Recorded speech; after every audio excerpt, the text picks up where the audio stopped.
All right, welcome back, my AI art friends.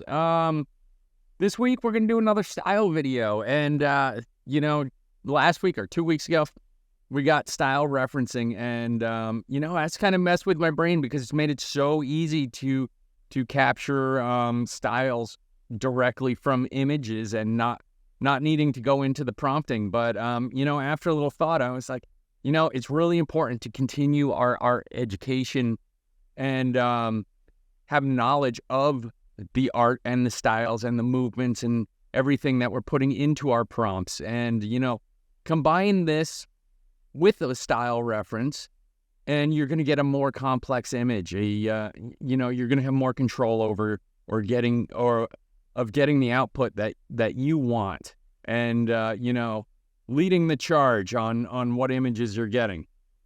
All right, let's take a look at them. Oh, you got me.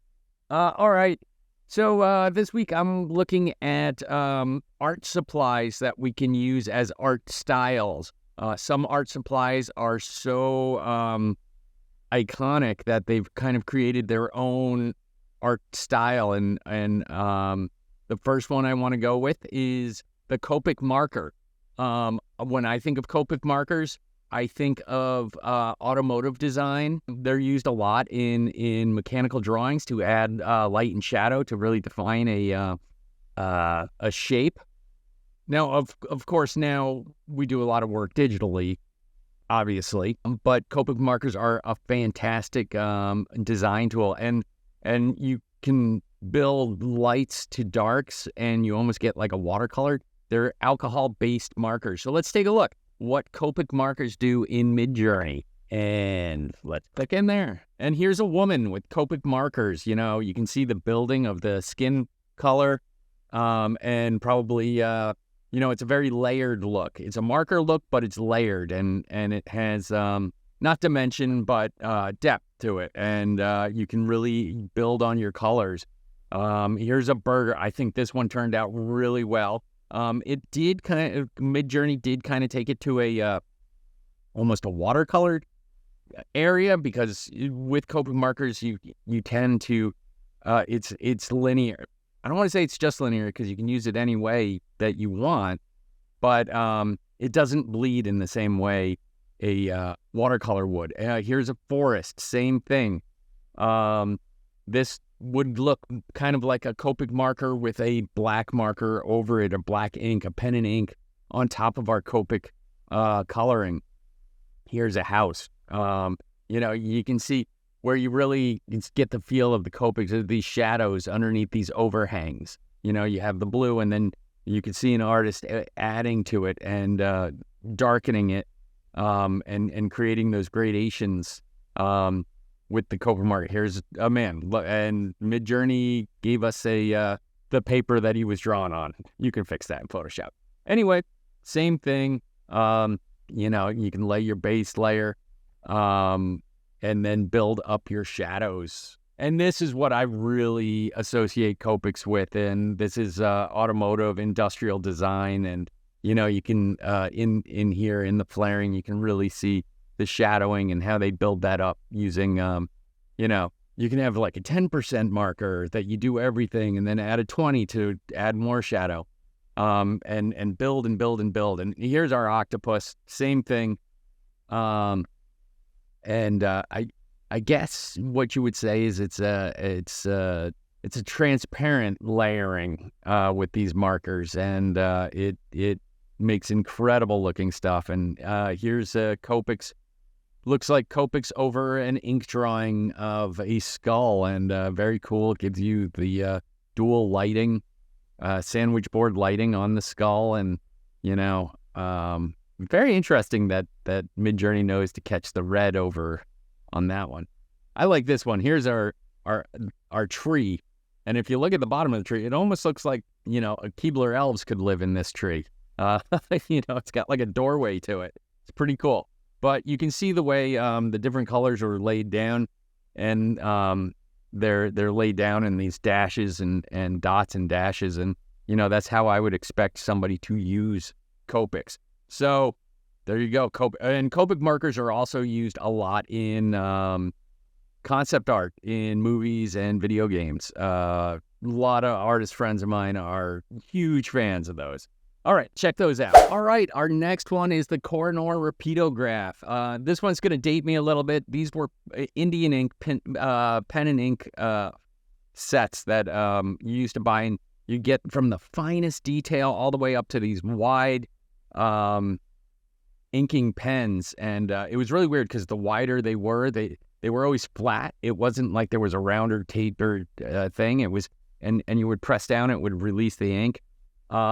But these were kind of Indian ink stuff, and they were hard to use, not just because the technique, you do this really fine pen and ink work, and it was cross-hatching and stippling and things like that, but it was also the pens themselves.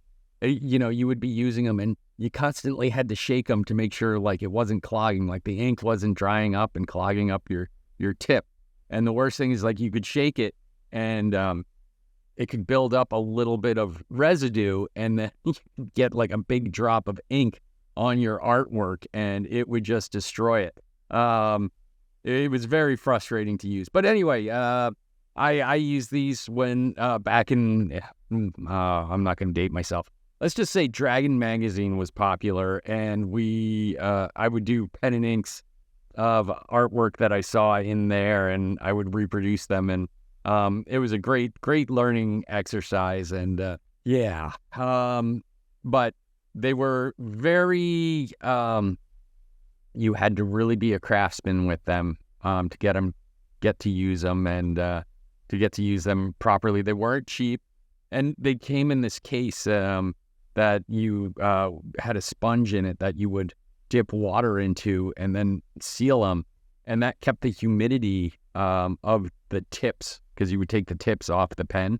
That kept the humidity it would keep it high so that the ink wouldn't dry and clog up these very expensive tips. But yeah, so this is kind of, they became synonymous with pen and ink illustration, and very detailed stuff. As I say, you get very fine, and I don't remember what the sizing was, like the specific sizing, but it was like drawing with a needle, some of them. And then they had really wide ones, and I remember it was so weird because you had to keep the pen surface parallel as you went across, because it was wide but flat.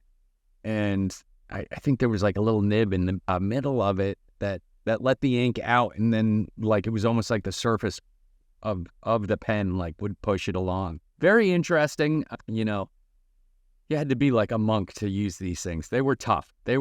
Great experience. And of course, they didn't fade. They didn't go, like cheap water-based markers. They were the real deal. And, that's why more analog artists, you should really look back and like, wow, that was so impressive that you're able to pull that off with those type of tools. But they still make these things, and you can get out there and use them.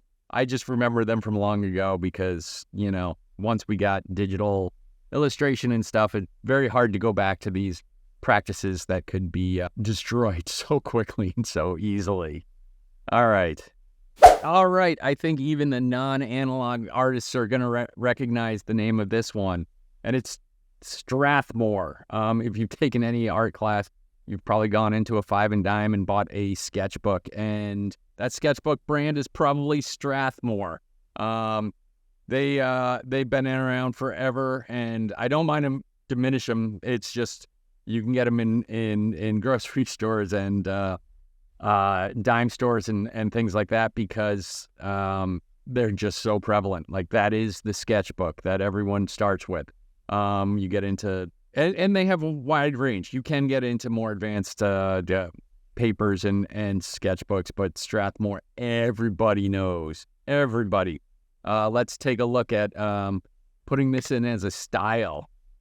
I always looked at the Strathmore sketchbooks and drawing books and watercolor books, and I was always amazed by and almost sold by the quality of the illustrations that were on the cover. You know, I just looked at it and was like, oh my gosh, I wish I could draw like that cover. And, you know, it was, they were very good at picking just very inspiring work to put on the cover of the sketchbooks.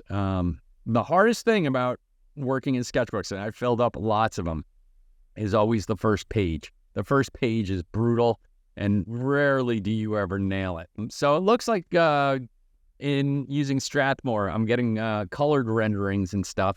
They're definitely painterly or markered. But on the artistic, here's a more of a charcoal flavored sketch. Oops, got a timer going off. But exactly what you would, you would hope to be able to draw these things in your Strathmore book. And here's a motorcycle. But again, you could get very durable paper in these sketchbooks. So it could take paint, it could take watercolor, gouache, acrylic. And, you know, the idea was to just kind of sketch things out. Oh, I love this octopus. Very cool. That's cool. I love this tentacle that seems to have like a flat edge to it. Very different. But I love the light to sharp, dark gradient too. Skull. I filled many sketchbooks with skulls. This one's very nice. And it looks like it's got markers and sketching, and you know, you got your coloring with your marker and then sketching, and then a tree. This is almost photorealistic, but kind of otherworldly. Yeah, no, I can see some brush strokes in there. So Midjourney definitely pushing the limits there with what people should expect to get out of their sketching. All right, so that's Strathmore. Put that in as a prompt helper. All right, the next one is egg tempera, and you know, not the dish. This is the painting style. It's the egg tempera painting, and they used the egg as it was very quick drying, and you would mix your egg whites with your pigments, and you'll be able to get this very fast drying binder for your paints, and gives a very silky feel to it. It's a very transparent, and it has the added benefit of, from what I understand, I haven't done egg tempera painting. I worked in a gallery where we had an artist that was very good at it, and he would do his egg tempera with pen and ink over it, and just phenomenal stuff. But it also maintains, I guess over time, it maintains its color, so it doesn't fade. So very cool. Yeah, the guy that sold in the gallery I worked at, he did, what was it? It was interior architectural, but it was kind of slice of life stuff. Empty rooms, but with beautiful lighting, and it worked well with the tempera and the ink overlay. And here's a man, egg tempera, because there's also egg tempura, isn't it? Isn't that the dish is that Chinese? I don't know. It's not something I order normally. Here's another one, painting of man. You know, those transparencies work very well with skin too. You know, because skin is very much layered, and there's that subsurface scattering of light within our skin, where it's transparent to a depth. Here's a motorcycle, very cool, very interesting. I thought that was interesting how the choice Midjourney made for the landscape around it. And egg tempera is very old meme. Oops, all the snow just fell off my solar panels, like a avalanche up there. But you'll see that there's like these styles. You're like, wow, that looks like pre-Raphaelite or something, and you know, it's just been used for a very long time, and pre-Renaissance paintings. But yeah, it's a important. Gosh, that is really cool. I'm just looking over that. That was a very impressive skull. And this kind of has those built-in cellular patterns to it, and not sure if you could execute that, but I guess it has to do because you could also mix water in, and the water and the egg and the dye, you could get these different cellular feels to it. And then as it dries very quickly, people say it's very akin to modern acrylic, but of course transparent. Anyway, egg tempera. Try it out. All right, thanks for joining me this week. This really takes me back in time.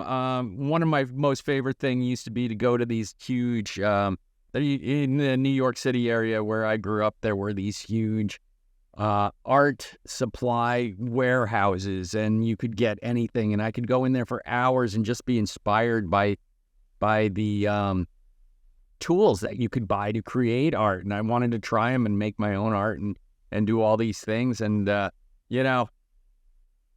that's kind of what gave me the idea. And I was like, what art styles are created that were created by a company like Copic? They've kind of defined an alcohol style art look that you can get from their brand of marker. So it's really interesting. That was kind of like the back and forth in my head about it. Anyway, thank you very much. Like the video if you could. Comment below because I love talking to you guys. Join us on Discord. Buy my merch. I would love that. Subscribe to the channel. That'd be cool. I'd really like it. We had a big boost last week. A ton of people found us. All right.